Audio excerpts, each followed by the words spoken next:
Selamat pagi, yang saya hormati dosen pengampu mata kuliah Manajemen Rantai Pasok, Bapak Narendra Mupano, SLMM, serta rekan-rekan sekalian. Selamat datang di student webinar seri saya. Perkenalkan, saya Revalina Salsabila dengan NIM 2313054 dari kelas SIB 6B. Mahasiswa Program Studi Sistem Informasi semester 6.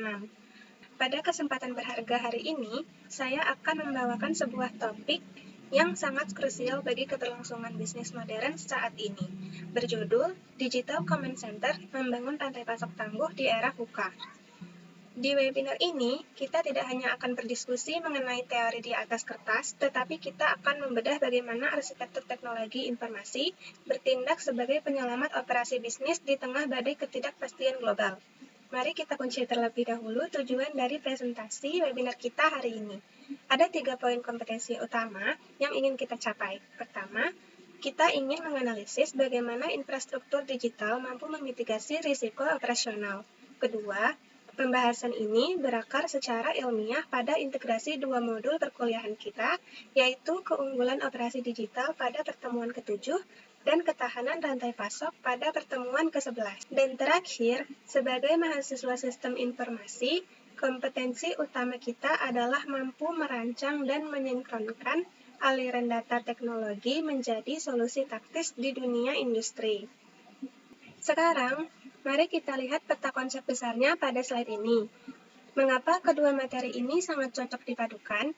Di satu sisi, dunia bisnis luar sana sangat kejam karena penuh dengan disrupsi rantai pasok yang kita sebut dengan era VUCA. Di sisi lain, perusahaan memiliki operasional internal yang harus dijaga efisiensinya. Titik temu dari kedua modul ini adalah kesadaran bahwa teknologi digital di era industri 4.0 bertindak sebagai sistem saraf yang menghubungkan kebutuhan eksternal dan kapabilitas internal perusahaan. Ini adalah fondasi berpikir kita hari ini. Mari kita bedah materi pertama kita, yaitu keunggulan operasi digital. Konsep utamanya adalah pergeseran paradigma radikal dari cara tradisional menuju era industri 4.0. Dulu, operasional perusahaan itu buta karena visibilitasnya manual dan berkala, sehingga banyak blind spots. Pengambilan keputusan pun bersifat reaktif, kebakaran dulu, baru dipadamkan. Data terisolasi di dalam silo-silo departemen seperti keuangan, gudang, dan pemasaran yang tidak saling bicara. Namun, dengan hadirnya digitalisasi, operasional berubah total menjadi prediktif menggunakan kecerdasan buatan, aliran data terintegrasi secara terpusat dalam platform ERP tunggal, dan menghasilkan presisi instan yang memotong birokrasi dokumen fisik. Bagaimana cara kerja teknologi ini di lapangan? Kita bisa mengadopsi analogi sistem saraf pada makhluk hidup. Arsitektur operasi digital dibagi menjadi 3 lapisan krusial. Pertama, ada pusat komando yang digerakkan oleh sistem ERP dan cloud. Ini adalah otak perusahaan yang menyimpan memori dan mengambil keputusan instan dari jutaan data. Kedua, ada saraf pendeteksi, yaitu teknologi Internet of Things atau IoT dan sensor-sensor yang ditempel pada truk logistik maupun mesin pabrik untuk tahu kondisi real di lapangan secara instan. Terakhir, ada otot penggerak berupa otomatisasi sistem yang langsung mengeksekusi instruksi kerja, memotong nilai birokrasi validasi manusia yang biasanya lambat. Secara matematis, tujuan dan fungsi dari keunggulan digital ini terangkum dalam persamaan strategis penciptaan nilai. Ketika Big Data, IoT, dan AI bertemu dengan mesin pemroses berupa ERP, maka manfaat nyata yang dirasakan perusahaan adalah agilitas tinggi di mana perusahaan responsif dalam hitungan jam, pemotongan holding cost karena tidak perlu menumpuk barang berlebih, dan kualitas produk yang superior karena semuanya traceable dari hulu ke hilir. Contoh sederhananya, bayangkan pemindaian barcode barang di gudang otomatis yang langsung mengupdate laporan stok dan finansial perusahaan dalam 1 detik tanpa kesalahan ketik manusia. Sekarang kita beralih ke materi kedua kita pada pertemuan ke-11, yaitu ketahanan rantai pasok atau supply chain resilience. Apa tantangan terbesar manajemen operasi saat ini? Jawabannya adalah era VUCA. Rantai pasok global dihantam oleh volatility atau fluktuasi permintaan yang mendadak. Uncertainty seperti badai geopolitik yang memutus jalur logistik. Complexity karena jaringan pemasok kita sudah multi-tier di berbagai negara, serta ambiguity akibat regulasi hukum perdagangan internasional yang sering berubah. Di tengah badai ini, tugas utama manajemen risiko adalah mengamankan 3 aliran kritis tanpa henti: aliran barang secara fisik, aliran informasi berupa data, dan aliran uang secara finansial agar bisnis tidak mati mendadak. Jika kita bedah secara ilmiah, ketidakpastian itu datang dari 3 sumber: hulu di bagian pasokan, internal di proses produksi pabrik kita sendiri, dan hilir di bagian permintaan pasar. Risiko yang paling sering menghancurkan efisiensi perusahaan di bagian hilir disebut bullwhip effect atau efek cambuk. Fenomena ini terjadi akibat distorsi informasi. Bayangkan, konsumen di kasir retail hanya mengalami perubahan permintaan real sebesar 5%. Namun, karena retail, distributor, hingga pabrik tidak saling transparan dan melakukan peramalan sendiri-sendiri secara terisolasi, kepanikan data ini bergulir ke hulu hingga membuat pabrik memproduksi barang 40% lebih banyak dari kebutuhan nyata. Akibatnya, terjadi penumpukan barang usang di gudang hulu yang mematikan modal kerja perusahaan. Selanjutnya, strategi mitigasi dan teori CPFR. Bagaimana cara memitigasinya? Teori rantai pasok mengajarkan taktik tradisional seperti diversified sourcing atau memecah pemasok agar tidak ketergantungan pada satu vendor. Namun, solusi paling ampuh untuk mematikan bullwhip effect adalah dengan menjalankan metode CPFR atau Collaborative Planning, Forecasting, dan Replenishment. CPFR meruntuhkan tembok pembatas melalui 3 langkah konkret. Yang pertama, retail dan pabrik membuat perencanaan bersama. Kedua, mereka saling berbagi data, di mana data kasir atau POS dibagikan secara real-time ke hulu. Dan ketiga, proses pengisian ulang barang dilakukan otomatis di mana pabrik berproduksi persis mengikuti denyut nadi konsumsi pasar yang real. Kemudian, tantangan implementasi teknologi. Tentu saja, sebagai akademisi, kita harus berpikir kritis dan objektif. Transformasi operasional menuju sistem digital tidak luput dari tantangan. Tantangan utamanya adalah ancaman cyber security, tingginya investasi kapital di awal, serta adanya skills gap atau kegagalan adaptasi SDM internal terhadap sistem baru. Namun, tantangan ini dapat dimitigasi dengan cerdas. Perusahaan dapat menerapkan enkripsi data tingkat tinggi, melakukan implementasi secara bertahap atau phase rollout pada modul yang menghasilkan ROI tertinggi dulu, serta melakukan transfer keahlian dari vendor secara intensif kepada karyawan kita. Sekarang, mari kita masuk ke slide yang paling krusial di webinar ini, yaitu integrasi materi. Bagaimana kita menghubungkan pertemuan 7 dan pertemuan 11 menjadi satu alur berpikir yang logis dan utuh? Mari kita gunakan nalar kritis kita. Di materi rantai pasok, kita diajarkan bahwa obat yang paling mujarab untuk membunuh bullwhip effect adalah berbagi data penjualan secara real-time melalui metode CPFR. Pertanyaannya, bagaimana mungkin sebuah toko retail di pelosok daerah bisa membagikan data penjualannya setiap detik ke pabrik hulu jika mereka masih mencatat stok menggunakan kertas? Bagaimana mungkin pabrik bisa langsung menyesuaikan jadwal produksinya jika sistem internalnya masih terisolasi dalam silo departemen? Disinilah sistem informasi masuk sebagai jawaban. Strategi CPFR di materi 11 hanya akan menjadi selembar kertas teori kosmetik tanpa adanya infrastruktur operasi digital dari materi pertemuan 7. Sistem ERP terintegrasi, jaringan cloud, dan sensor IoT bertindak sebagai fondasi teknologi nyata yang memungkinkan data penjualan mengalir tanpa hambatan. Kesimpulannya, keunggulan operasi digital adalah enabler utama yang menghidupkan ketahanan rantai pasok. Keduanya adalah dua sisi mata uang yang tidak bisa dipisahkan untuk memenangkan persaingan di era VUCA. Untuk membuktikan integritas teori yang kita bahas, mari kita bedah satu studi kasus nyata berskala global, yaitu Zara. Perubahan fast fashion terbesar di bawah naungan Inditex. Industri fashion adalah contoh hidup dari era volatility yang mengerikan, di mana tren pakaian berubah setiap minggu. Perusahaan fashion tradisional biasanya butuh waktu 6 bulan dari mendesain baju sampai barang dipajang di toko. Akibatnya, mereka sering salah tebak selera pasar dan terjebak dalam hantaman bullwhip effect, gudang penuh dengan baju yang tidak laku. Sedangkan baju yang sedang viral justru kehabisan stok. Bagaimana Zara menghancurkan masalah ini? Mereka mengaplikasikan kedua konsep materi kita secara sempurna. Zara membangun Digital Command Center di Spanyol. Setiap manajer toko Zara di seluruh dunia dibekali PDA digital khusus. Ketika ada konsumen mengeluh tentang kerah baju atau warna kain, manajer langsung menginput data tersebut ke sistem cloud ERP pusat. Dalam penjualan kasir atau pos mengalir setiap hari secara real-time ke hulu. Ini adalah aplikasi nyata dari strategi CPFR berbasis keunggulan teknologi digital. Hasilnya luar biasa.